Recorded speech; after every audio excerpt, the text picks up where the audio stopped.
Coinbase made $910 million last year from money that never once touched a trade. That's the real business hiding inside what looks like a trading app. Almost half of Coinbase's revenue has nothing to do with buying or selling crypto.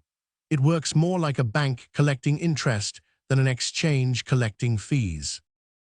On paper, trading fees are still the biggest slice, $4 billion in 2024, but tucked inside that smaller $3 billion bucket is where this story gets interesting. Because Coinbase doesn't just take a cut of that stablecoin revenue on some of it, it takes literally all of it. Every dollar of USDC is backed by cash and short-term treasury bills earning interest. If that USDC sits inside Coinbase's own app, Coinbase keeps every cent of that interest. It's a loop. The more people hold USDC instead of cash, the more interest income flows back to Coinbase, whether or not a single trade happens. That's why Coinbase has spent years pushing users toward USDC rewards, and Coinbase One perks. Every dollar parked there earns Coinbase interest. That single payment from Circle was worth more than half of Circle's own total revenue.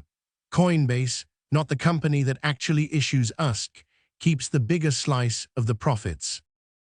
When the Fed cuts rates, this revenue shrinks even while trading booms. Coinbase's own stablecoin revenue growth slowed sharply once rates started falling in 2025. Coinbase's total revenue kept climbing into 2025. Proof this isn't a one-year fluke. Strip away the crypto branding and Coinbase is quietly running one of the highest margin banking businesses in America, earning interest on other people's money.